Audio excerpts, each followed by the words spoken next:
Hello, friends. Purity of heart and clarity of mind gives the surety of success life. Friends, मैं Ram sir आप सबों को CTET गुरु competition zone पर स्वागत करता हूं। फ्रेंड्स, आपके सक्सेस लाइफ की जो श्योरिटी है वो डिपेंड करती है प्योरिटी ऑफ हार्ट कि आपका मन कितना साफ है, और दूसरी चीज़ कि क्लैरिटी ऑफ माइंड अर्थात कि दिमाग में कितना कॉन्सेप्ट की क्लैरिटी है। अगर आप किसी बात के लिए विश्वस्त हैं, अगर माइंड विश्वस्त है तो आपकी लाइफ में सक्सेस फिक्स है। अगर आपका दिमाग आपकी कामयाबी पे शक करने लगा, समझिए कि आपकी सक्सेस नामुमकिन है। इसलिए दिमाग में कभी भी ये संदेह ना लाए कि आप सक्सेस, आप टॉपर, आप टॉप ऑफ द लेवल नहीं जा सकते हैं। स्टार्ट करते हैं फ्रेंड्स आज का क्विज प्रीमियर लाइव। फ्रेंड्स, आज का क्विज प्रीमियर लाइव जो प्रतिदिन शाम को 6 बजे होता है। आज का जो पार्ट है हमारा विद्युत धारा, इलेक्ट्रिसिटी का पार्ट सेकेंड। पिछले पार्ट में हमने टॉप 20 क्वेश्चन देखे थे। 30 क्वेश्चन का टारगेट था, लेकिन ज़्यादा टाइम होने की वजह से 10 क्वेश्चन को छोड़ दिया गया। जो रिमेनिंग पार्ट है वो पार्ट 2 के फॉर्म में टॉप 10 क्वेश्चन जो है उससे हम लोग आज देखेंगे। फ्रेंड्स, इसके साथ मैंने आपके लिए स्पेशल लेकर आया हूँ आपके लिए, वो है आपका स्पेशल अपवर्तनांक न्यूमेरिकल कॉन्सेप्ट। फ्रेंड्स, अपवर्तनांक का न्यूमेरिकल कॉन्सेप्ट आपके लिए खास तौर से लेकर आया हूँ, जो कि हर एग्जाम्स के लिए, हर इम्पोर्टेंट पार्ट के लिए आवश्यक है। यानी कि आपको अगर एग्जाम में बेटर मार्क्स गेन करने हैं तो अपवर्तनांक का कॉन्सेप्ट आपको क्लियर करना ही होगा। स्टार्ट करते हैं फ्रेंड्स आज का हमारा विद्युत धारा का part second. Friends, question number 21 कह रहा है 1 ओम और 2 ओम के प्रतिरोध को श्रेणी क्रम में 6 वोल्ट की बैटरी से जोड़ने पर परिपथ में धारा का मान कितना होगा। फ्रेंड्स, इसके लिए आपको हम देते हैं 15 सेकेंड का टाइम। फटाफट कीजिए इसका आंसर। ध्यान रखिएगा फ्रेंड्स, आपके हिंट्स के लिए मैं बता दूं कुछ इसमें। ये हिंट्स के लिए आपका ये रहेगा कि इसमें जो आपका प्रतिरोध है उसे श्रेणी क्रम में जोड़ा गया है। इसे ध्यान रखिएगा, श्रेणी क्रम में, जो कि आपके लिए आसानी रहेगा। फटाफट कीजिए आंसर, कुछ आंसर्स तो आने लगे हैं। ऑप्शन में से, चारों ऑप्शन में से एक सही जवाब भी है, इसलिए ऐसा नहीं करें कि आप अलग ऑप्शन हो आपको लगे। दीजिए आंसर, कीजिए फटाफट आंसर कीजिए। Very good, very good. चलिए देखते हैं इसका आंसर क्या होगा। इसका सही आंसर है फ्रेंड्स हम लोग का 2 एम्पियर। अब देखते हैं कि यह विद्युत धारा का मान 2 एम्पियर कैसे होगा। यहाँ पे पहले 2 पॉइंट हम लोग देख लेते हैं। एक तो आपका 1 ओम दिया हुआ है और दूसरा 2 ओम, और दोनों को हमने जोड़ा है किसमें, श्रेणी क्रम में। श्रेणी क्रम में जब 2 या 3 जितना भी प्रतिरोध हम जोड़ते हैं तब उसका समतुल्य जो प्रतिरोध होता है उन प्रतिरोधों का योग के बराबर होता है। अर्थात कि समतुल्य अगर सभी का अगर मान हम जोड़ते हैं कि समान प्रतिरोध कितना होगा, सबके बराबर प्रतिरोध, तो पहला 1 ओम है और दूसरा 2 ओम है। यानी कि समतुल्य दोनों को जोड़ने के बाद जो प्रतिरोध प्राप्त होगा वो प्राप्त होगा हमारा 3 ओम का। अर्थात कि फ्रेंड्स टोटल जो प्रतिरोध हमें प्राप्त हो रहा है वो 3 ओम का। अर्थात हमें आर का वैल्यू मिल गया हमें 3 ओम। यहाँ पे 6 वोल्ट की बैटरी कह रहा है, अर्थात कि विभवांतर का मान भी हमें मिल गया, अर्थात कि भी का मान भी निकल गया हमारा 6 वोल्ट। ठीक है फ्रेंड्स, अब क्या कह रहा है कि परिपथ में धारा का मान बताने के लिए, तो इसके लिए भी पता है, आर पता है। अब फॉर्मूला अप्लाई करेंगे हम लोग ओम के नियम का। ओम का नियम का हमारा फॉर्मूला कहता है V equal to I R. V equal to I R हमें निकालना है आई। B का पता है हमें 6 वोल्ट और R हमने निकाल लिया 3 ओम अपॉन में 3, तो कितना हो जाएगा हमारा, ये वैल्यू हो जाएगा 2, अर्थात कि 2 एम्पियर हमारी धारा हो जाएगी। फ्रेंड्स, क्लियर हुआ कि नहीं, आप फटाफट बताइए। अर्थात कि हमें फॉर्मूला एक ही अप्लाई करना है, V equal to I R, जिसे मैंने पिछले क्लासेस में बताया था। अगर याद नहीं आ रहा तो फिर से देख लीजिए। V equal to I R आपका ओम का नियम का ये फॉर्मूला है, जिसके बेस पर हमें जो टोटल प्रतिरोध मिला है वो आपका मिला है 3 ओम, क्योंकि इसमें 1 ओम और 2 ओम के 2 प्रतिरोधों को श्रेणी क्रम में जोड़ा गया है। श्रेणी क्रम में हम जोड़ते हैं उससे हम लोग डायरेक्ट वे में उसका जितना प्रतिरोध होता है उनका समतुल्य प्रतिरोध उनके योग के बराबर होता है। एक बार हम अभी आपको समांतर क्रम में भी क्लियर करा देंगे कि समांतर क्रम में प्रतिरोध कैसे निकालते हैं। फ्रेंड्स बताइए फटाफट ये क्वेश्चन क्लियर हुआ कि नहीं हुआ। आपका यहाँ पे 6 वोल्ट दिया हुआ विभवांतर, अब प्लस में आर का वैल्यू 3 ओम हो गया। सिर्फ क्या करना था, दोनों को क्रॉस करा लेना था, आपका 2 एम्पियर आंसर आ जाएगा। अर्थात कि आपका जो सही आंसर है फ्रेंड्स वो क्या है आपका, वो सही आंसर आपका इसमें 2 एम्पियर, अर्थात कि ये 2 एम्पियर जो आपका सही जवाब था। अब क्वेश्चन आता है एक और बात कि यहाँ पे श्रेणी क्रम न जोड़ के, अगर क्वेश्चन में होता है कि समांतर क्रम में जोड़ना है, क्वेश्चन अगर होता कि समांतर क्रम में जोड़ा गया है, तो एक बार बताइए फ्रेंड्स कि इसका सही आंसर क्या होगा। आप खुद से बनाइए और आंसर मुझे लाइव चैट में दीजिए कि अगर 1 ओम और 2 ओम के प्रतिरोध को श्रेणी क्रम में न जोड़कर समांतर क्रम में जोड़ा गया होता और बैटरी भी सेम चार्ज की होती, तो आप बताइए कि समतुल्य जो धारा का मान होता, परिपथ में जो धारा का मान होता वो कितना होता। फटाफट कीजिए, जल्दी से आंसर बताइए, जल्दी कीजिए एक बार। इससे क्या होगा कि 2 टाइप के क्वेश्चंस आपके सॉल्व हो जाएंगे। एग्जाम में अगर किसी टाइप का भी आएगा तो आपको कोई कंफ्यूजन नहीं होगा। फटाफट कीजिए, गुड जॉब, थोड़ा फास्ट कीजिएगा। आपको सिर्फ क्या करना है, सिर्फ समांतर क्रम के हिसाब से समतुल्य प्रतिरोध निकालना है, आगे फॉर्मूला हमारा सेम रहेगा। चलिए कुछ स्टूडेंट ने आंसर किए हैं, कुछ को डाउट लग रहा है अभी। चलिए हम डाउट को क्लियर कर लेते हैं, देखते हैं कि समांतर क्रम में आखिर हम कैसे निकालते हैं। तो समांतर क्रम में निकाला जाता है, जो प्रतिरोध होता है उसका व्युत्क्रम निकालते हैं। तो 1 का अगर व्युत्क्रम का मतलब होता है उल्टा, तो 1 का अगर उल्टा करेंगे तो 1/1 हो जाएगा। अगर 2 का उल्टा करें हम लोग, अर्थात व्युत्क्रम करें, तो 1 नीचे 1 कुछ नहीं है, मतलब 1 होगा। अगर इसको पलटेंगे हम लोग तो 1/2 हो जाएगा। होगा कि नहीं होगा, फटाफट बताइए। 1/2, तो 2 वैल्यू में मिल गए, 1/1 और दूसरा मिल गया 1/2। मिला कि नहीं मिला। अब क्या करना है, इन दोनों को हमें ऐड करना है, क्योंकि समांतर क्रम में इनके व्युत्क्रम को ऐड करते हैं हम लोग। तो इनको ऐड करेंगे तो एलसीएम यहाँ पे आपका 2 आने वाला है, फिर ये वैल्यू 2 और प्लस में 1, अर्थात कि 3/2। समतुल्य प्रतिरोध कितना आ गया फ्रेंड्स, 3/2। क्लियर हुआ सबको यहाँ तक कि समांतर आपका यहाँ पर जो समतुल्य प्रतिरोध आया उसका मान आपका कितना आ गया, 3/2। अब इस केस के बाद अब हम लोग को निकालना है कि इसका मान कितना होगा, कि अर्थात कि इसमें विद्युत धारा यानी कि परिपथ में धारा का प्रवाह कितना होगा। तो इसके लिए हम लोग क्या करेंगे, अब इस मान को हम लोग फॉर्मूला में पुट करेंगे। फॉर्मूला पे पुट करेंगे तो देखते हैं कि कैसे कर सकते हैं हम लोग। तो फॉर्मूला में पुट करने के लिए हम लोग को अब क्या करना है कि इस मान को हम रखेंगे v इजकल टू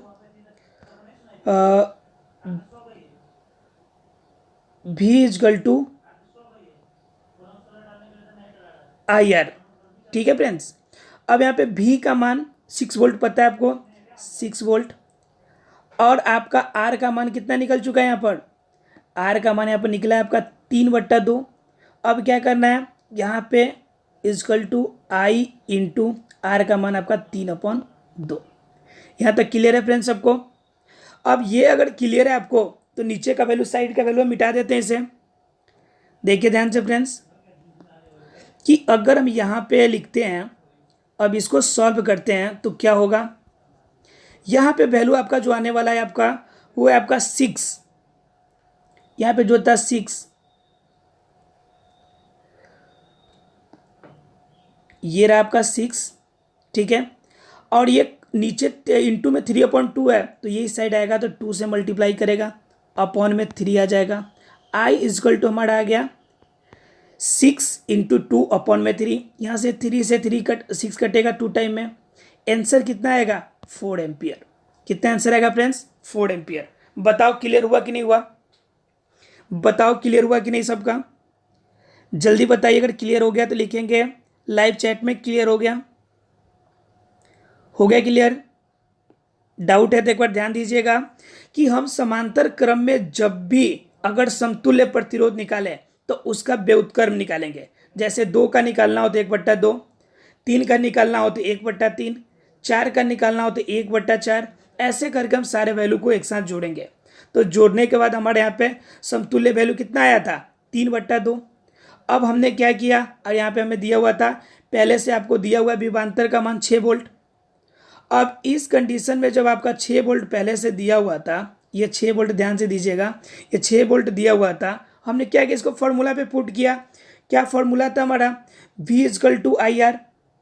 जो फॉर्मूला था, जो फ्रेंड्स हमारा फॉर्मूला था वो क्या था, V=IR। फॉर्मूला तो हमारा यही था। अब हमने क्या किया, इसको पुट किया, तो पुट करने के बाद हमारा वैल्यू क्या आया, 6। आपका जो वैल्यू आया वह क्या आया, 6 I इंटू 3/2, 6 I इंटू 3/2, ये वैल्यू आपका आया।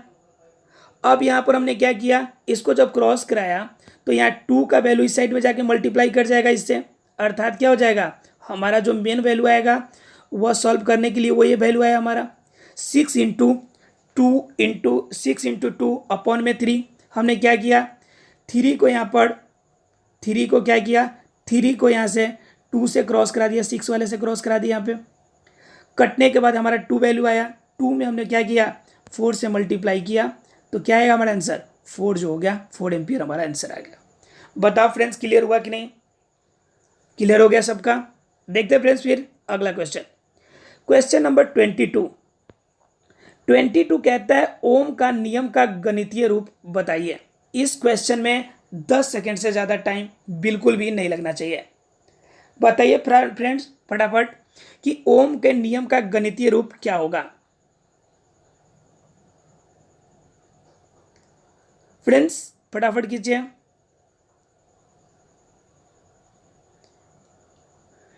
चलिए देख लेते हैं हम इसका आंसर क्या होगा। इसका आंसर होगा I=V/R।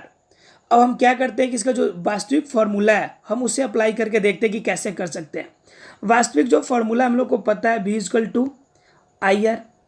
अब हमें क्या करना है, यहाँ पे सब में I के टर्म में दिया हुआ है, इसलिए हमें I वैल्यू निकालना है। तो I को इधर ही रहने देते हैं हम लोग और R को ले आते हैं, तो V/R होगा कि नहीं होगा, फटाफट बताओ। इसमें किसी को डाउट है तो बताओ, I=V/R होगा कि नहीं होगा। तो इसलिए आपका जो सही आंसर होगा वो होगा आपका ऑप्शन नंबर बी, अर्थात कि ये आपका सही जवाब है। किसी को डाउट है तो बोले फ्रेंड्स, इसमें किसी को डाउट नहीं होना चाहिए। देखते friends question number 23। Question number 23 कहता है किसी कुंडली का प्रतिरोध ज्ञात करने के लिए कौन सा सूत्र होगा। पूछने का तरीका चेंज हो गया, क्वेश्चन में कोई बात नहीं है, सिर्फ पूछने का तरीका हमने आपको एक बार नहीं बहुत बार बता चुके हैं कि आपका एक ही तरह का क्वेश्चन होगा लेकिन पूछने का तरीका अलग हो जाएगा और आप कहेंगे कि सर ने हमें इस बारे में नहीं बताया था। इसलिए एक ही टाइप के क्वेश्चन को हमने अलग अलग तरीके से आपके सामने प्रस्तुत किया है ताकि क्वेश्चन कैसा भी हो आप कंफ्यूज नहीं होंगे। अब यहाँ पे पूछने का तरीका अलग हो गया कि कुंडली का प्रतिरोध ज्ञात कीजिए, उसका सूत्र कौन सा होगा। तो जो हम पहले जानते वही आंसर होगा हमारा, क्या R=V/I अभी हम लोगों ने निकाला था। तो यहाँ पे क्या किया, मेन फॉर्मूला जो हमारा V=IR। अब यहाँ पे R के टर्म में निकालना है तो R=V/I, I नीचे आ जाएगा, सेम चीज़ है। देखते फ्रेंड्स क्वेश्चन नंबर 24। कंफ्यूज नहीं होना है आपको, सिर्फ क्वेश्चन देख के डरना नहीं है। आपको टॉपर की अगर लालसा है तो टॉपर बनेंगे आप, सिर्फ डरना नहीं है और मेहनत में कभी पीछे हटना नहीं है, दोनों करना है। ये फ्रेंड्स आपका 24 नंबर क्वेश्चन कहता है किसी विद्युत परिपथ में एकांक धनात्मक आवेश को दो बिंदुओं के बीच स्थानांतरित करने में जो कार्य करना पड़ता है वह निम्नलिखित में से किसका मापक है। कह रहा है दो बिंदुओं के बीच स्थानांतरित करने में जो कार्य करना पड़ता है। इस कॉन्सेप्ट के बारे में कुछ नहीं कहना है मुझे, आपको पता है कि कॉन्सेप्ट सबको पता है, मैंने समझाया इस कॉन्सेप्ट को, अगर याद आ रहा है तो ठीक है, नहीं तो फिर से एक बार बता देंगे आपको जरूर। फटाफट आंसर कीजिए फ्रेंड्स। जो इसका सही जवाब होगा ऑप्शन नंबर बी होगा आपका, अर्थात कि विभवांतर। वो कैसे होगा वो आप देख लीजिए। मान लीजिए कि कह रहा है यहाँ पे दो बिंदु, यहाँ पर ध्यान दीजिएगा, कह रहा है आपको दो बिंदु। तो दो बिंदु का मतलब मान लीजिए कि एक पॉइंट आपका ये हो गया और एक पॉइंट आपका ये हो गया। किसी को डाउट नहीं होगा इसमें। मान लीजिए कि इस पॉइंट का नाम हमारा ए है, ठीक है फ्रेंड्स, और इस पॉइंट का नाम है हमारा बी, ठीक है। इसका नाम ए था और इसका नाम है हमारा, इस पॉइंट का नाम है हमारा बी। मान लीजिए कि ये दो पॉइंट है, ए पॉइंट और बी पॉइंट। अब क्या कह रहा है इसमें कि इसमें इन बिंदुओं के बीच स्थानांतरित करने में यहाँ पे कह रहा है एकांक धनात्मक।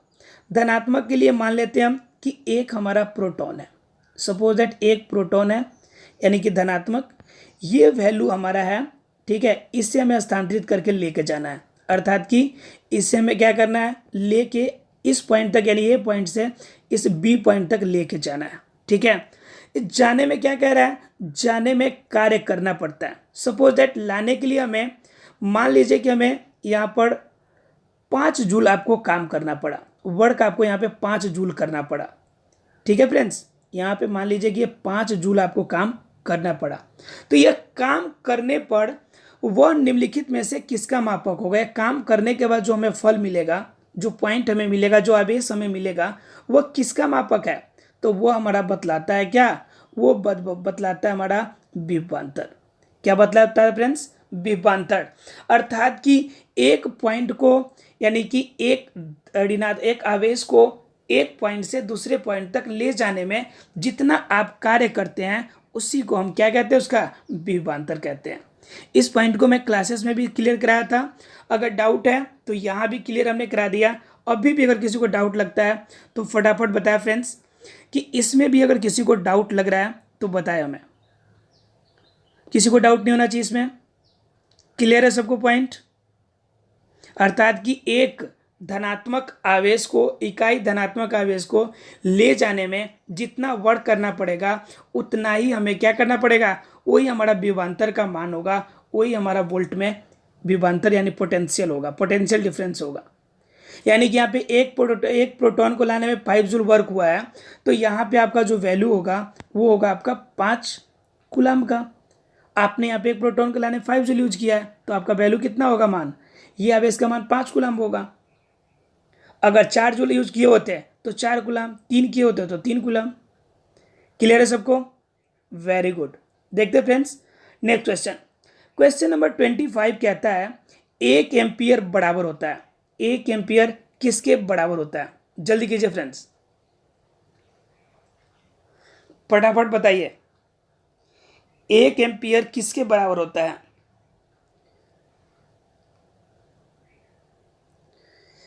बताइए फ्रेंड्स सही जवाब इसका। वेरी गुड, कुछ आंसर आ रहे हैं। चलिए देखते हैं हम इसका आंसर। इसका आंसर होगा 1 कूलम पर सेकेंड। अब ये कैसे होगा, एम्पियर किसे कहते हैं, तो कहते हैं हमारा फॉर्मूला कहता है हमारा, जो इसके बारे में जो ट्रिक कहता है, एम्पियर के जो डिफिनीशन कहता है, तो 1 एम्पियर की धारा उसे कहते हैं जब क्या कहता है, 1 कूलम की जो आवेश होगा आपका, 1 कूलम की आवेश होगा, इस 1 कूलम की आवेश को अगर एक पॉइंट से, यानी पॉइंट ए से पॉइंट बी तक ले जाने में, पॉइंट आपका जो ए था उस ए से लेकर बी तक जाने में, पॉइंट ए से बी तक जाने में अगर टाइमिंग जो है आपका वह यहाँ से यहाँ तक ले जाने में आपका अगर टाइमिंग 1 सेकेंड का लगे, अगर टाइमिंग का वैल्यू 1 सेकेंड का हो, तो ये वैल्यू हमारा कहलाता है 1 एम्पियर की धारा। अर्थात कि 1 सेकेंड में 1 कूलम की जो आवेश है वह एक पॉइंट से दूसरे पॉइंट तक चली जाती है, तब हम कहेंगे 1 एम्पियर की धारा। अगर वहाँ पे 2 कूलम जाएगा तो एम्पियर हमारा बढ़ के 2 एम्पियर हो जाएगा। जितना कूलम पर सेकेंड के हिसाब से जितने आवेश को ले जा सकती है वही हमारा क्या कहलाता है, एम्पियर का वैल्यू। और यहाँ पे पूछ रहा है 1 एम्पियर का वैल्यू, तो 1 एम्पियर का वैल्यू हमारा कितना होने वाला है, 1 एम्पियर का वैल्यू हमारा कितना होने वाला है, 1 कूलम पर सेकेंड। क्यों भाई, क्योंकि यहाँ पर एक ही आपका कूलम गया है, 1 सेकेंड में वहाँ तक पहुँच गया है, तो हमारा धारा का मान कितना होगा, सिर्फ 1 एम्पियर ही होगा। अगर यहाँ पे क्या होता है कि 2 कूलम आवेश को यहाँ पे अगर होता हमारा कि एक ना होके 2 कूलम्ब आवेश होता है यहाँ पर, तो हमारा आंसर क्या होता है यहाँ पर? आंसर उस समय होता 2 कूलम्ब पर सेकेंड, यानी कि 2 कूलम्ब 1 सेकेंड में जा रहा है। इसलिए यहाँ पर 1 एम्पियर पूछ रहा है, तो इसलिए हमारा आंसर 1 कूलम्ब पर सेकेंड होगा। अगर 2 एम्पियर पूछा जाता तो 2 कूलम्ब पर सेकेंड, 3 एम्पियर पूछता तो 3 कूलम्ब पर सेकेंड। किसी को डाउट है तो बोलिए इस पर।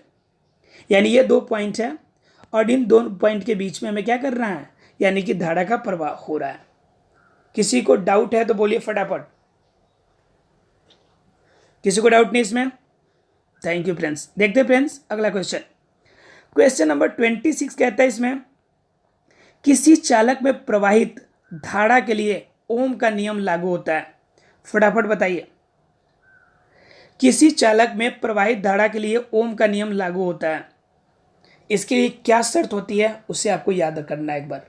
ओम का नियम आप लोगों ने पढ़ा है, उसके कॉन्सेप्ट आपको पता है, आपको सिर्फ बताना है उसके लिए क्या शर्त होती है। फटाफट कीजिए फ्रेंड्स, ज्यादा टाइम देने वाले हैं नहीं हम आपको। फ्रेंड्स जो इसका सही जवाब है आपका, वो है आपका ऑप्शन नंबर ए, जब चालक का ताप अचर होता है। ध्यान दीजिएगा फ्रेंड्स, जब ताप आपका अचर होगा तब भी ये वर्क करेगा, आपका ओम का नियम कार्य करेगा। क्योंकि ओम का नियम कभी भी ताप के बढ़ने के समय आपका प्रतिरोध का मात्रक जो है वह बढ़ जाता है। ये सबको पता है कि अगर ताप बढ़ेगी तो प्रतिरोध भी बढ़ेगा। उस कंडीशन में जब भी ओम का नियम लगेगा तो एक शर्त उसमें रहना चाहिए कि ताप हमेशा क्या होना चाहिए, अचर होना चाहिए, अर्थात ताप का मान नहीं बढ़ना चाहिए। क्लियर है फ्रेंड्स? इसे आप याद रखिएगा। ये केस है, ये शर्त है, ये चैलेंज है इसके साथ कि ओम का नियम तभी लगेगा जब आपका ताप क्या होगा, अचर मान होगा। क्लियर है फ्रेंड्स? देखते फिर क्वेश्चन नंबर 27। ओम के नियम निहित है, इसमें थोड़ा सा भी डाउट नहीं होना चाहिए, सबको पता है। फटाफट आपको 5 सेकंड का टाइम। 5 4 3 2 1। फ्रेंड्स इसका सही जवाब V=IR, जिसके बारे में हम लोग पहले जान चुके हैं। देखते हैं क्वेश्चन नंबर 28। विद्युत धारा की प्रबलता का एसआई मात्रक, अर्थात कि करंट कितना मिल रहा है आपको, इंटेंसिटी इसका आपको बताना है। इसका एसआई यूनिट क्या है? अगर आपको याद होगा, पता है यूनिट और एसआई यूनिट में अंतर, तो अच्छी बात है। नहीं पता है तो थोड़ा सा ब्रीफ भी हम आपको दे देंगे।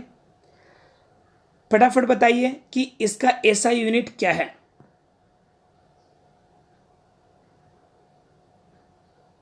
फ्रेंड्स इसका जो सही जवाब है आपका ऑप्शन नंबर ए, एम्पियर।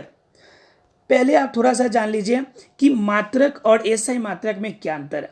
जैसे मान लीजिए कि आप क्षेत्रीय भाषा में जो वजन करते हैं, उस वजन को हम क्या करते हैं, केजी में भी माप लेते हैं, ग्राम में भी मापते हैं, क्विंटल में भी माप लेते हैं कि क्विंटल कितना क्विंटल है आपका वजन, इसमें भी मापते हैं।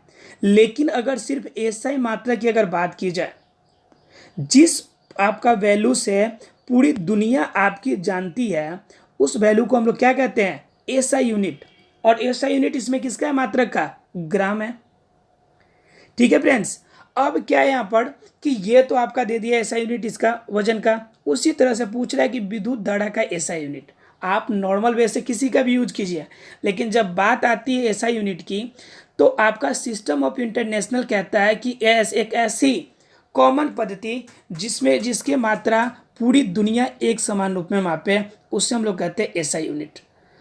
तो फ्रेंड्स यहाँ पे पूछा है कि विद्युत धारा की प्रबलता की एसआई यूनिट।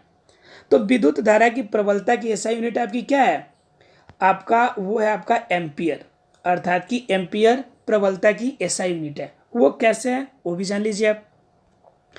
तो हम क्या है, अगर विद्युत धारा की बात, तो विद्युत धारा को हम किस में मापते हैं, विद्युत धारा को मापने के लिए हम लोग क्या करते हैं कि 1 कूलम्ब यानी कि इकाई आवेश 1 सेकेंड में जितना मूवमेंट करेगी, ठीक है, जितना आवेश मूव करेगी, उसी को हम लोग क्या कहते हैं, विद्युत धारा कहते हैं।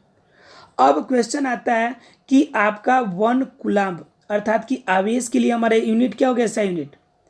आवेश के लिए एसआई यूनिट क्या हो गया हमारा, कूलम्ब हो गया। और टाइम का एसआई यूनिट क्या हो गया हमारा, सेकेंड हो गया। अगर यहीं पर सेकेंड के जगह पे हम आवर लेते हैं तो हमारा एसआई यूनिट एम्पियर में नहीं बनता। यहाँ पे सेकेंड जो है हमारा, वह सेकेंड हमारा एसआई यूनिट है टाइम का। कूलम्ब आपका आवेश का एसआई यूनिट है यहाँ पर, ध्यान दीजिएगा फ्रेंड्स। इसलिए इन दोनों के मिलने से हमारा एम्पियर क्या बन गया, एम्पियर हमारा एसआई यूनिट बना। क्लियर है सबको फ्रेंड्स? इसलिए आपका ऑप्शन नंबर ए जो है सही जवाब है। देखते फ्रेंड्स अगला क्वेश्चन। क्वेश्चन नंबर 29 कहता है धारा मापने के लिए किस यंत्र का यूज करते हैं? फटाफट बताइएगा, इजी क्वेश्चन है, टाइम नहीं लगना चाहिए। टाइम नहीं लगना चाहिए बिल्कुल भी। 5 सेकेंड और देंगे। 5 4 3 2 1। गुड।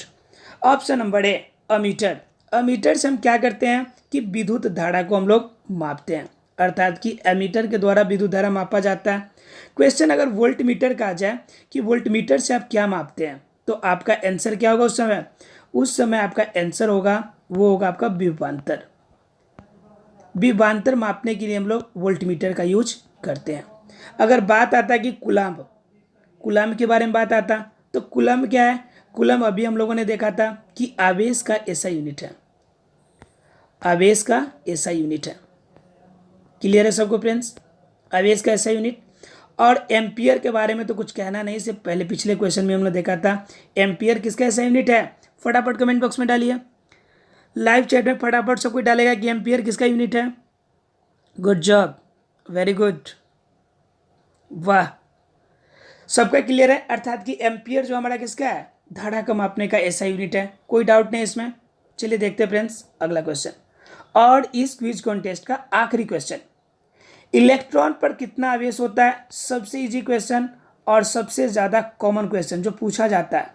देखने में इजी लगता है, लेकिन इसके मान में थोड़ा बहुत गड़बड़ कर सकते हैं। देखने से सब एक जैसा ही लग रहा है, आपको बताना है कि कौन इसका सही जवाब है। थोड़ा सा अगर जल्दीबाजी कीजिएगा क्वेश्चन गलत हो जाएगा। ये कॉमन क्वेश्चन है, लेकिन थोड़ा सा ट्रिकी माइंड वाला है, इसलिए समझ के देख के आंसर कीजिए फ्रेंड्स। इसका जो सही जवाब है आपका ऑप्शन नंबर डी। इसे याद रखिएगा कि ये वैल्यू जो है आपका 1.6 इंटू 10⁻19 कूलम्ब। क्लियर है फ्रेंड्स सब किसी का? ये थे आपके टॉप 30 क्वेश्चंस, जिसमें आज हम लोगों ने देखा 10 क्वेश्चन को। इस 10 टॉप 10 क्वेश्चन में से कितने सही हुए, इसको आप हमें कमेंट बॉक्स में जरूर दीजिए। इसके बाद हम तुरंत अभी देखते हैं फ्रेंड्स, स्टार्ट करेंगे अभी हम लोग अपवर्तनांक का कॉन्सेप्ट। इसमें से 10 में से कितने सही हुए आप इसे कमेंट बॉक्स में जरूर देंगे।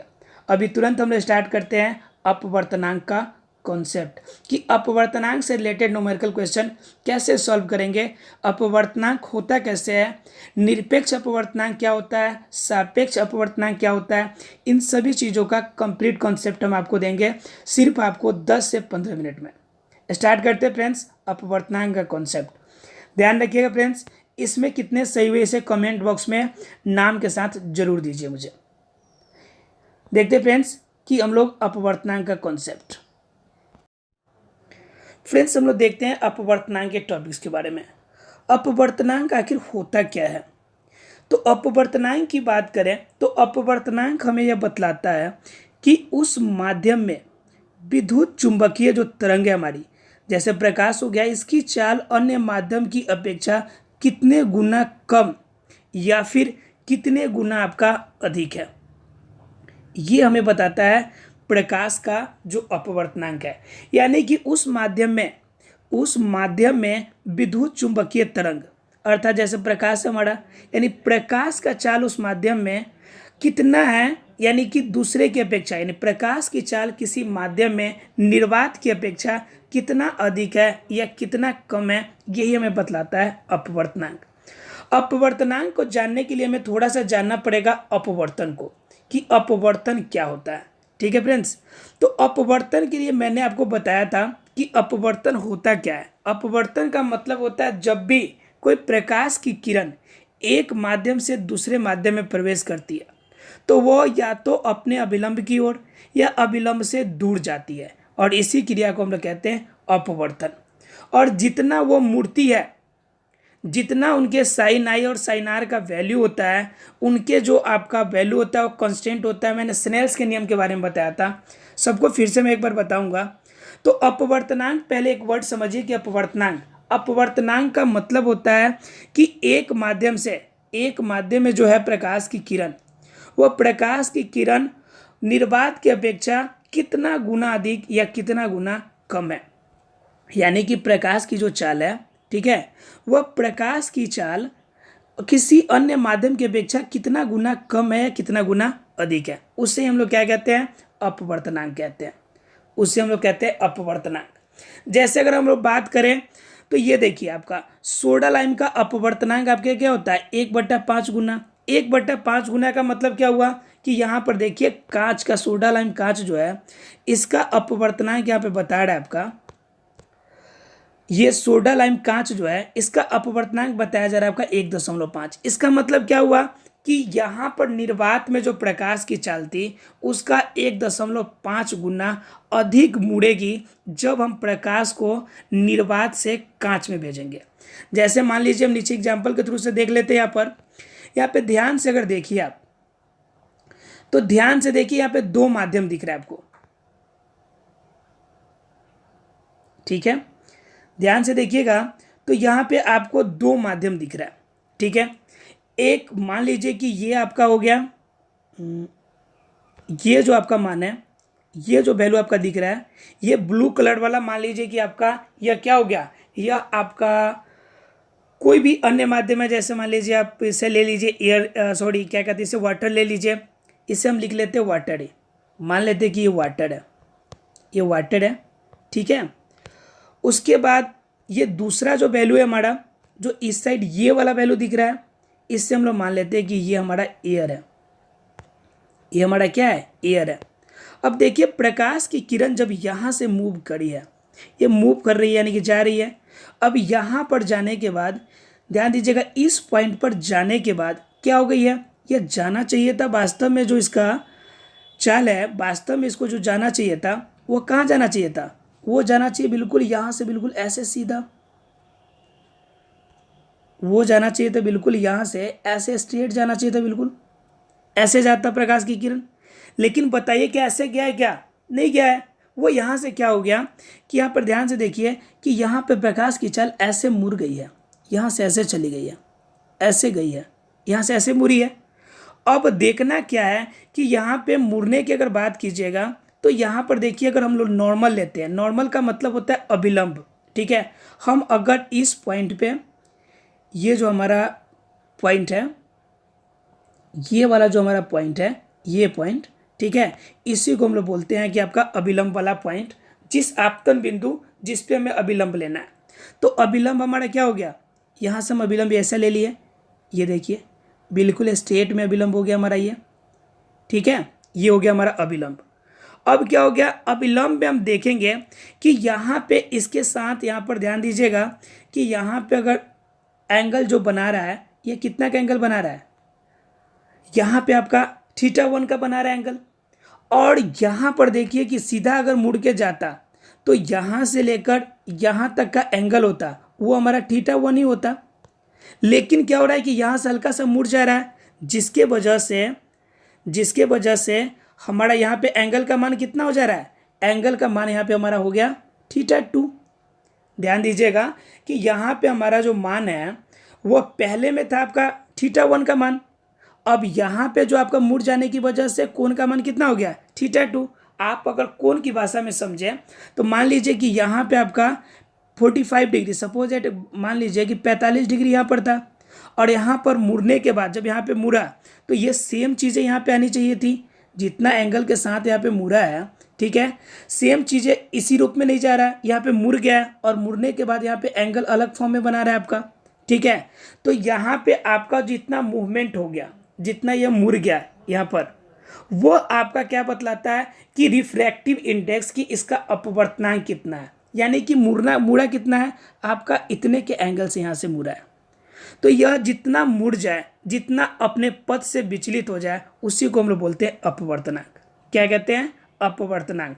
अर्थात कि एक माध्यम से दूसरे माध्यम में जब प्रकाश की किरण जाती है तो जितना मूव करती है, जितना मुड़ जाती है, उसी को हम लोग क्या बोलते हैं? प्रकाश का अपवर्तनांक। क्लियर हो गया फ्रेंड्स? प्रकाश का अपवर्तनांक का मतलब होता है एक माध्यम से दूसरे माध्यम में जाने के बाद जितना प्रकाश की किरण मुड़ेगी उसी को हम लोग कहते हैं प्रकाश का अपवर्तनांक। अगर आप इंग्लिश मीडियम के स्टूडेंट हैं तो आपके लैंग्वेज में कहेंगे हम लोग रिफ्रैक्टिव इंडेक्स। क्लियर है? तो बोलिए, यहाँ पर हमने क्या किया है? N1 जो यहाँ पे दिख रहा है आपको, ये ध्यान दीजिएगा, आपको N1 यहाँ पर N1 दिया हुआ है प्रकाश की चाल। मान लीजिए कि N1 ये आपका दो मीडियम बना दिया गया है और एक मीडियम का नाम N1 दिया और दूसरे मीडियम का नाम N2 दिया हुआ है, अर्थात कि N1 से प्रकाश की चाल चल के N2 में गया हुआ है, अर्थात कि दो माध्यम बनाए। जैसे हमने एयर और वाटर लिया है, यहाँ पे N1 और N2 लिया है। आपको अगर N1 अर्थात कि हवा से प्रकाश चल के वाटर में प्रवेश किया और वाटर में प्रवेश करने के बाद क्या हुआ? यह अभिलंब की ओर मुड़ गया है। ठीक है फ्रेंड्स, यहाँ पे एक और कॉन्सेप्ट आपको याद क्लियर करा दूं मैं, जो कि हर एग्जाम के लिए इंपॉर्टेंट है, कि आपका जब भी ये क्वेश्चन आता है या तो अभिलंब की तरफ मुड़ेगा या अभिलंब से दूर जाएगा, तो कब अभिलंब की ओर मुड़ेगा और कब अभिलंब से दूर जाएगा ये मैं आपको अभी क्लियर कर देता हूँ। ध्यान दीजिएगा, जब विरल माध्यम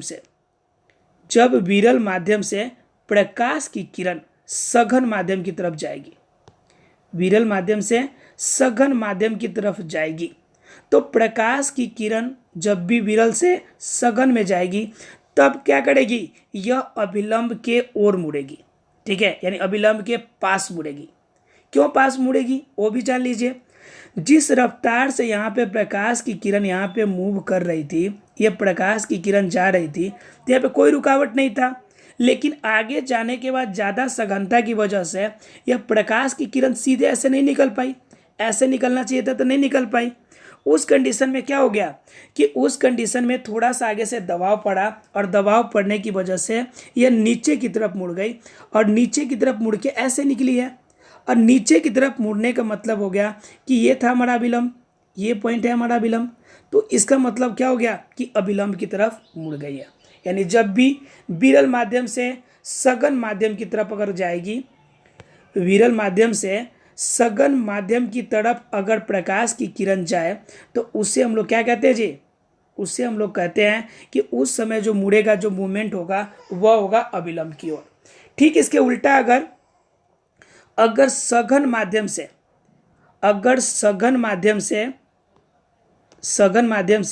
अगर विरल माध्यम की तरफ जाए, सघन से विरल की तरफ जाए, तो क्या होगा? अभिलंब से दूर भागेगा, अभिलंब से दूर भागेगा। इसे आप याद रखिएगा, एक कॉन्सेप्ट हमेशा आपके लिए इंपॉर्टेंट है।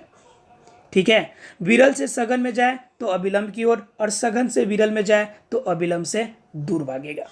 अब देखते हैं कि अपवर्तनांक के कॉन्सेप्ट से क्वेश्चंस कैसे आते हैं। तो यहाँ पे आपको दे दिया, एक छोटे से फॉर्म में क्लियर कर दिया, जब प्रकाश एक माध्यम से दूसरे माध्यम में, कि जब भी प्रकाश की किरण एक माध्यम से दूसरे माध्यम में प्रवेश करेगी, ध्यान दीजिएगा, जब प्रकाश की किरण एक माध्यम से दूसरे माध्यम में प्रवेश करता है तो दोनों माध्यम के अपवर्तनांक अलग अलग होते हैं। दोनों माध्यम का अपवर्तनांक क्या हो सकता है? अलग अलग हो सकता है। हमने कहा कि अपवर्तनांक होता है, तो अपवर्तनांक कब कहेंगे? जब एक माध्यम से दूसरे माध्यम में जाएगा और दूसरे माध्यम में जाने के बाद क्या होगा? जितना मूवमेंट करेगा, जितना मुड़ेगा, उसी को हम लोग क्या कहेंगे? उसका अपवर्तनांक कहेंगे।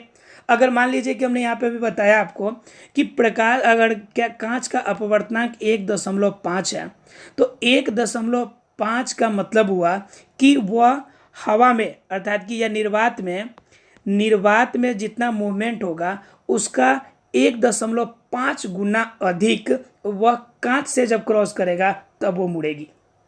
अपवर्तनांक का मतलब हुआ 1.5 अगर अपवर्तनांक है तो इसका मतलब हुआ कि निर्वात में जितनी प्रकाश की मूवमेंट में जो आपका मुड़ता है उसका 1.5 गुना आपका किस में मुड़ेगा? उतना मुड़ेगा आपका कांच में। क्लियर है फ्रेंड्स? एक और यहाँ पे क्लियर कर लीजिए पॉइंट कि 1.5 गुना हमने लिखा, तो अगर ये पूछ ले एग्जाम में कि अपवर्तनांक का एसआई मात्रा क्या होता है या मात्रक क्या होता है, तो ध्यान रखिएगा फ्रेंड्स, मात्रक एक अदिश राशि है और इसे हम लोग जनरली सामान्य फॉर्म में इसका कोई भी मात्रक नहीं होता है। ध्यान रखिएगा, इसका कोई भी मात्रक नहीं होता है। देखते हैं फ्रेंड्स, इसमें कुछ क्वेश्चंस और आगे, इसमें कुछ और बातें जानना अभी कि सापेक्ष और निरपेक्ष के बारे में। ठीक है फ्रेंड्स, तो यहाँ पे दे रहा है आपको कि यहाँ पे दे दिया कि एक प्रकाश के माध्यम के हिसाब से अगर देखें तो मान लीजिए कि कांच का अपवर्तनांक 1.5 हो गया, हो सकता है पानी का अपवर्तनांक कुछ और हो सकता है कि केरोसिन तेल का अपवर्तनांक अलग हो सकता है कि आपका हीरे का अपवर्तनांक अलग हो, यानी अलग अलग जो पदार्थ होंगे उसका अपवर्तनांक अलग अलग होगा। और अपवर्तनांक अलग अलग मतलब कि सभी माध्यम में प्रकाश की चाल भी क्या होगी जी, प्रकाश की चाल भी अलग अलग होगी। अपवर्तनांक अलग मतलब प्रकाश की चाल भी अलग, चाल अलग मतलब अपवर्तनांक अलग अलग। अब बात आती है कि आखिर कि इसमें सापेक्ष कैसे निकालते हैं हम लोग। अलग अलग होने की एक दिशा में क्या होता है, प्रकाश की किरण अपने पथ से मुड़ जाती है। प्रकाश की चाल जब अलग अलग होगी तो प्रकाश की किरण जब एक से दूसरे में जाएगी तो वो मुड़ना ही है, स्वाभाविक है, सीधा जाना चाहिए, आगे रुकावट आ जाएगी तो अपना मार्ग बदल लेगा। अगर आगे और बिल्कुल खाली खाली मिलेगा तो भी मार्ग बदल के आपका सीधे और तेजी रफ्तार से निकलेगा। अर्थात प्रकाश के चाल पर ही हमारा अपवर्तनांक डिपेंड करता है। क्लियर हुआ सबको? अर्थात कि प्रकाश का जितना चाल होगा, जितना वेग होगा, उसी के ऊपर हमारा क्या डिपेंड करने वाला है, अपवर्तनांक आपका डिपेंड करेगा। जैसे यहाँ पे क्लियर है, यहाँ पे नीचे दे दिया है आपका जल का अपवर्तनांक। देखिए फ्रेंड्स, यहाँ पे दिया हुआ है आपका जल का अपवर्तनांक। जल का अपवर्तनांक कितना दिया हुआ है आपका 1.33। ये हो गया आपका जल का अपवर्तनांक 1.33। ठीक है, तो यानी कि अलग अलग पदार्थों का अपवर्तनांक जो होगा वो अलग अलग होगा। क्लियर हो गया सबको? अपवर्तनांक का मतलब एक माध्यम से दूसरे माध्यम में जाना और दूसरे माध्यम में प्रकाश के चाल में परिवर्तन होने की वजह से जितना मुड़ जाता है, वह जितना एंगल से मुड़ता है, उसी के मान के अकॉर्डिंग हम क्या निकालते हैं जी, अपवर्तनांक का वैल्यू निकालते हैं। क्लियर हो गया? अब देखते हैं कि किस फॉर्मूला से हम अपवर्तनांक निकालेंगे। बात आती है कि अपवर्तनांक अगर निकालना हो तो हम अपवर्तनांक कैसे निकाल सकते हैं। ठीक है, तो इसके लिए पहले एक बार 3 डायमेंशनल फिगर देख लीजिए ताकि आपको ज़्यादा क्लियर हो सके। ठीक है, ये देखिए, ये क्या हो रही है, देखिए ये आपका वेव जो दिख रहा है ऊपर वाले में, वो देखिए काफ़ी तेज़ी से मूव कर रहा है, बड़ा बड़ा सा वेव है, अर्थात कि काफ़ी दूर दूर विरल माध्यम है। और यहाँ पर नीचे देखिए, नीचे वाला माध्यम आपको ज़्यादा सघन दिख रहा है। ध्यान देखिए, ध्यान दीजिएगा, पानी की ही बात है लेकिन ऊपर का माध्यम थोड़ा सा विरल दिख रहा है, नीचे आपका क्या दिख रहा है, सघन दिख रहा है। तो माध्यम आपका विरल से सघन में प्रवेश किया तो आपका वहाँ पे केस क्या लागू हो रहा है कि यह जाना चाहिए था आपका यहाँ से ऐसे, ये जाना चाहिए था ऐसे, लेकिन ऐसे गया नहीं। यहाँ पर क्या हो गया है कि बीच में यहाँ पे मूवमेंट हो गया। एक मिनट, ठीक है, यहाँ पे मूवमेंट आपका हो गया कि आपका आगे अभिलंब की तरफ मुड़ गया। यहाँ पे हो गया हमारा अभिलंब, ये वाला हमारा अगर अभिलंब डालते हैं तो ध्यान दीजिएगा, ये गया था इधर, ये अभिलंब की तरफ यहाँ पे एंगल बना दिया, ये वाला ध्यान दीजिएगा, ये अभिलंब की तरफ मुड़ गया वैल्यू, और यहाँ पे आपका ये एंगल बन गया, यहाँ पे शुरू में स्टार्टिंग का एंगल, और यहाँ पे जाना चाहिए था आपका क्या, बिल्कुल सीधा वे में जाना चाहिए, तो बिल्कुल ऐसे। ठीक है, लेकिन ऐसे गया नहीं है, क्या हो गया, थोड़ा सा मूवमेंट हो गया। अब इसी 3 डायमेंशनल फिगर से आपको क्लियर हो जाएगा कि अपवर्तनांक कैसे काम करता है। ऊपर दिख रहा है बिल्कुल विरल माध्यम और नीचे आपका सघन माध्यम, यानी कि विरल माध्यम से सघन माध्यम में प्रवेश करेगा तो प्रवेश करने का मतलब है कि वह अभिलंब की तरफ मुड़ेगा, और इसी अभिलंब की तरफ मुड़ने की या अभिलंब से दूर जाने की जो क्रिया है वह अपवर्तनांक को बतलाती है। देखते फ्रेंड्स, इसमें अगर पॉइंट अगर ऐसे दिया हो कि हम इसे कैसे निकाल सकते हैं तो उसके बारे में फ्रेंड्स अगर देखें हम लोग, प्रकाश के अपवर्तनांक जो है आपका, अगर प्रकाश के चाल के संदर्भ में देखें तो हमारा क्या निकल के आता है यहाँ पर कि निर्वात में प्रकाश की चाल, निर्वात में प्रकाश की चाल बट्टा आपका माध्यम में प्रकाश की चाल, अर्थात कि हम इसे निरूपित करेंगे C/V से। अर्थात कि C का मतलब निर्वात में प्रकाश की चाल, अब V का मतलब किसी मीडियम या किसी भी आपके माध्यम में प्रकाश की चाल। जैसे अगर बात करें हम लोग कि कि आपका निर्वात में प्रकाश की चाल, तो निर्वात में प्रकाश की चाल आपको सबको पता होगा, लगभग 3 × 10⁸ ठीक है फ्रेंड्स। अब बट्टा में क्या हो गया आपका, बट्टा में अगर मान लेते हैं कि हम अगर प्रकाश की चाल अगर कांच का लेते हैं तो वो लगभग आपका क्या हो जाएगा, 2 × 10⁸ मान लीजिए कि 2 लाख मीटर/सेकेंड अगर प्रकाश की चाल कांच में हो, किस में हो फ्रेंड्स, कांच में हो। अब हमको क्या निकालना है कि कांच का अपवर्तनांक कितना होगा, तो हम इसे क्रॉस कराएंगे क्योंकि निर्वात में प्रकाश की चाल। अब बट्टा में हमारा क्या निकलता है कि उस माध्यम में यानी जिस माध्यम में आपको प्रकाश की अपवर्तनांक निकालना हो, तो हमने क्या किया 3 लाख × 2 लाख कर दिया। 10⁸ और 10⁸ जो है हमारा वैल्यू ये क्रॉस हो जाएगा, ये वैल्यू हमारा कट गया वैल्यू। अब क्या हो गया, हमारा आंसर आ गया 3/2। 3/2 को अगर क्रॉस करेंगे तो हमारा आंसर कितना आएगा 1/1.5, अर्थात कि कांच का अपवर्तनांक कितना हो गया 1.5। अर्थात अपवर्तनांक अगर निकालना हो, अगर हमें प्रकाश की चाल अगर पता हो, तो चाल के पदों में अगर अपवर्तनांक निकालना हो तो क्या करेंगे हम लोग, निर्वात में प्रकाश की चाल निकालेंगे। यानी कि वो सबको याद रखना है कि 3 × 10⁸, ठीक है। और आपका उस माध्यम में प्रकाश की चाल तो वो होती है आपकी 2 लाख गुने यानी 2 × 10⁸, और दोनों का हम लोग रेशियो निकालेंगे तो हमारा आंसर जो आएगा 1.5 आने वाला है। क्लियर है सब किसी को, यानी कि आपका प्रकाश की जो आपका अपवर्तनांक जो आएगा कांच का वो आएगा आपका 1.5। बताओ फ्रेंड्स, क्लियर हुआ कि नहीं हुआ, कि किसी को डाउट है इसमें भी ये बताइए। अर्थात कि कांच का अपवर्तनांक 1.5, कुछ नहीं करना था आपको, 3 लाख जो आपका निर्वात में प्रकाश की चाल था, बट्टा में कांच की में प्रकाश की चाल 2 लाख, दोनों को हमने क्या किया क्रॉस कराया और 1.5 आंसर आ गया। फार्मूला आपको देखना है तो फार्मूला याद रखना है C/V, अर्थात कि निर्वात में प्रकाश की चाल बट्टा में जिस माध्यम में आपको प्रकाश की चाल निकालनी हो। क्लियर है फ्रेंड्स, देखते हैं फिर लेकिन अगर हमें दिया हो कि अगर ये ना देखिए अगर तरंग दैर्घ्य के टर्म में निकालना हो, अगर ये हमें नहीं पता हो, तरंग दैर्घ्य के फॉर्म में अगर निकालना हो तब हम कैसे निकाल सकते हैं। तो उसके लिए भी आपको कुछ नहीं करना, आपको जो ये पहले से आपको पता है C/V, ये पता है सबको पहले से, यानी आपका निर्वात में प्रकाश की चाल, निर्वात में प्रकाश की चाल बट्टा उस माध्यम में प्रकाश की चाल, ये तो पहले से पता हो। लेकिन अगर आपको निकालना हो तरंग दैर्घ्य के पदों में अगर अपवर्तनांक अगर आपको निकालना हो तो उस कंडीशन में आपको कुछ नहीं करना है। उसमें भी क्या देखना है कि वैक्यूम में, अर्थात कि निर्वात में जो तरंग दैर्घ्य होता है, प्रकाश का जो तरंग दैर्घ्य किस में होता है आपका निर्वात में, अब बट्टा में जो आपका किसी माध्यम में तरंग दैर्घ्य होगा उसको हम लोग क्या करेंगे मल्टीप्लाई, उसको हम लोग डिवाइड करेंगे और वो जो वैल्यू आएगा वो आएगा हमारा अपवर्तनांक। अर्थात कि वैक्यूम में अर्थात निर्वात में किसी भी तरंग दैर्घ्य का मान, अब बट्टा में उस माध्यम में तरंग दैर्घ्य का मान जितना होगा वही हमारा क्या कहलाएगा, वही हमारा कहलाएगा अपवर्तनांक। तरंग दैर्घ्य को हम लोग लेम्डा से निरूपित करते हैं, ध्यान रखिएगा फ्रेंड्स, लेम्डा, ठीक है। तो अर्थात कि अगर आपको दोनों लफ्जों में निकाल सकते हैं, अब चाल पता हो उस आधार पे भी निकाल सकते हैं, अगर तरंग दैर्घ्य दिया हो तो भी आप निकाल सकते हैं। अब बात आती है सापेक्ष अपवर्तनांक की, कि आप सापेक्ष अपवर्तनांक यानी कि दो माध्यम में अगर दिया हो तो उस कंडीशन में आप कैसे निकाल सकते हैं।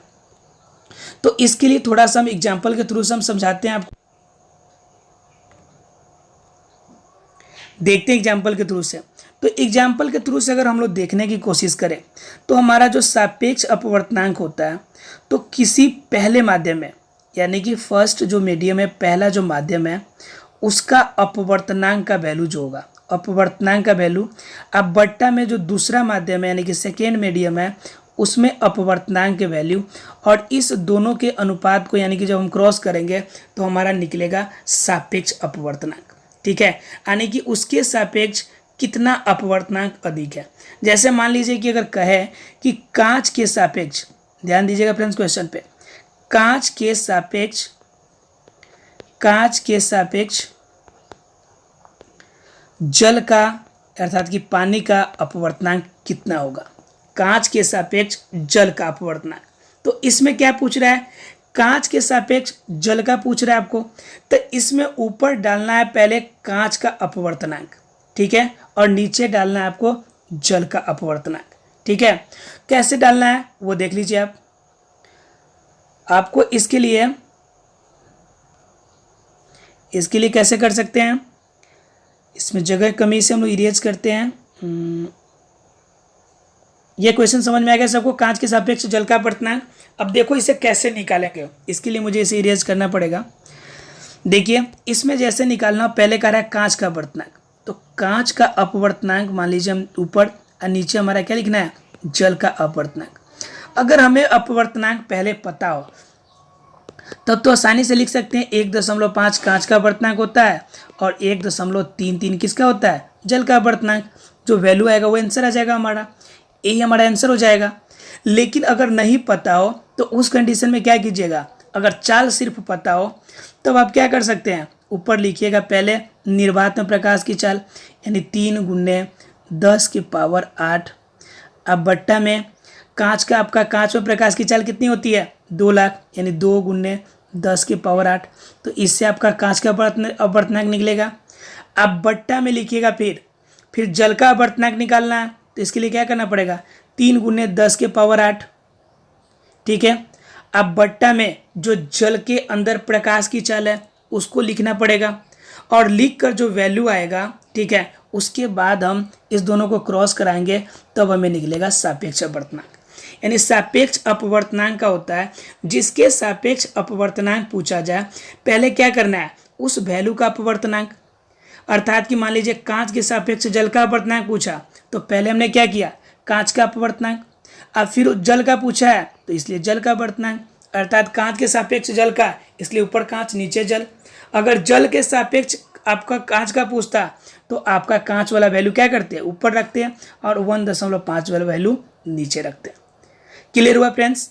देखते हैं इसको थ्योरम के हिसाब से। कहता है फ्रेंड्स कि माध्यम 2 का माध्यम 1 के सापेक्ष, जैसे मैंने अभी एग्जाम्पल के थ्रू से लिया था, माध्यम 2 का मतलब क्या, मान लीजिए माध्यम 2 का मतलब ये जो माध्यम, ठीक है, माध्यम 2 यहाँ पे जो दिखा रहा है आपको, माध्यम 2 और माध्यम 1, जो ये 2 चीज़ बता रहा है, आप क्या कीजिए, माध्यम 2 को मान लीजिए कि कांच, माध्यम 2 को मान लीजिए क्या, कांच, और माध्यम 1 को क्या मान लीजिए आप, माध्यम 1 को मान लीजिए आप क्या, जल। ठीक है फ्रेंड्स, तो यहाँ पे पूछ रहा है, कह रहा है माध्यम 2 का माध्यम 1 के सापेक्ष, ठीक है, अपवर्तनांक प्रकाश के माध्यम में एक के, यानी माध्यम 1 के चाल v1 तथा प्रकाश माध्यम 2 में प्रकाश की चाल अगर v2 हो। ठीक है फ्रेंड्स, यानी कि v1 और v2 दो अलग अलग चाल दे रहे हैं, ठीक है। तो कह रहा है तो इनका जो अनुपात होगा वह होगा 1 आपका अपवर्तनांक 2 द्वारा प्रदर्शित किया जाएगा। वह कैसे, वो देख लीजिए। अब क्या कर रहे हैं, यहाँ पे v1 और v2 यहाँ पे प्रकाश का चाल दोनों माध्यम में दे दिया। मान लीजिए कि कांच में प्रकाश की चाल यहाँ पे v1 दे दिया और जल में क्या दे दिया, v2 दे दिया। इस लफ्ज में अगर हम निकालेंगे सापेक्ष अपवर्तनांक तो हमारा वैल्यू क्या हो जाएगा वो देखिए। c हमारा निर्वात में प्रकाश की चाल है, c/v1, ये हमारा किसका निकल गया, कांच का अपवर्तनांक निकल गया।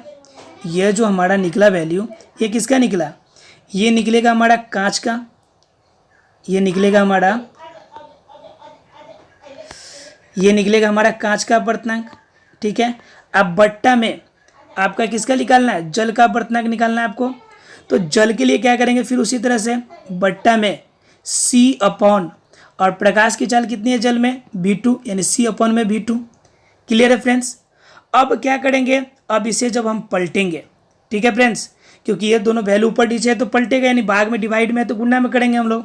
तो गुना में करेंगे तो क्या हो जाएगा, गुना में करेंगे तो क्या हो जाएगा हमारा c/में v1 इंटू, ये v2 वाला वैल्यू ऊपर चला जाएगा, v2 में c से c हमारा वैल्यू कट जाएगा क्योंकि कॉमन है, तो हमारा आंसर क्या आएगा, अर्थात कि फ्रेंड्स जो वैल्यू आएगा आपका अपवर्तनांक सापेक्ष अपवर्तनांक आएगा v2 में v1, अर्थात कि आपको जब भी अगर निकालना, मैंने तो इतना लंबा निकाला लेकिन आपको उतना निकालने की आवश्यकता बिल्कुल भी नहीं है। आपको सिर्फ क्या करना है, मैंने जो निकाल के ली दिया आपको सिर्फ उसका वैल्यू पुट करना है। अगर पूछा जाए सापेक्ष 1 का, आपका सापेक्ष 1 का सापेक्ष 2 की अपेक्षा, तो आपको क्या करना है, 2 पहले रखना है, 1 ऊपर रखना है, आंसर आ जाएगा आपका। यानी कि जब भी आपका क्वेश्चन पूछे तो प्रकाश का चाल पता हो तो ऊपर वाला क्या करना है, पहले माध्यम का प्रकाश का चाल ऊपर लिख देना है आपको, ऊपर लिख देना है प्रकाश का चाल ऊपर वाले का, और नीचे वाले के प्रकाश का चाल नीचे लिख देना है, और दोनों को डिवाइड कर देना है, और जो डिवाइड करके आंसर आएगा वही आपका क्या निकल जाएगा, सापेक्ष अपवर्तनांक। क्लियर है फ्रेंड्स? आसानी से अगर अपवर्तनांक का वैल्यू पता हो तो दोनों को आप देखिए यहाँ पे, दोनों को डिवाइड कर दीजिएगा तो भी आंसर आ जाएगा आपका। अगर नहीं पता हो दोनों का, अगर तरंग दैर्घ्य पता हो डिवाइड कर दीजिएगा तो भी निकल जाएगा। अगर वो भी नहीं पता आपको तो दोनों के प्रकाश का चाल अगर पता हो तो दोनों के प्रकाश के चाल का अनुपात भी निकालेंगे तो हो जाएगा। अर्थात कि आपके पास 3 ऑप्शन है, तीनों ऑप्शन में से जो अच्छा लगे जिसका यूटिलाइज करके यूज करके आप कर सकते हैं। ठीक है फ्रेंड्स, अगर क्लियर नहीं हुआ हो तो आप इसे एक बार दोबारा फिर से देखें ताकि आपको क्लियर हो जाए, ताकि हम आगे अगर डाउट हो भी गया तो आप कमेंट्स बॉक्स में ज़रूर डाल देंगे। हम कोशिश करेंगे कि अगले क्लास में आपको ज़रूर क्लियर कर दें।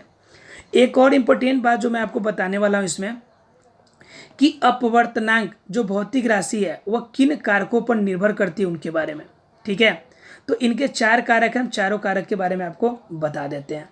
तो 4 कारक में जो पहला कारक है आपका, पहला नंबर तो माध्यम पे डिपेंड करेगा, कि माध्यम के प्राकृतिक पे, कि वह सघन है या फिर विरल है।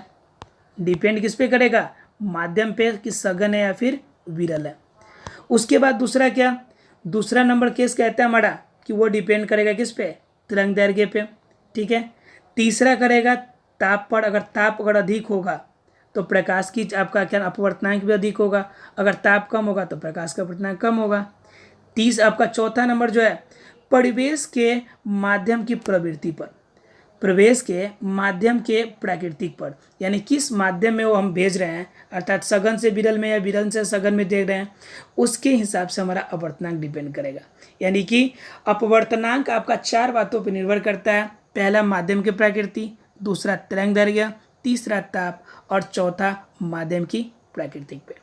फ्रेंड्स, ये थे टोटल अपवर्तनांक के कॉन्सेप्ट। अगर इसमें किसी को डाउट हो तो बताइएगा, इसके बारे में हम लोग जरूर अगले क्लास में चर्चा करेंगे।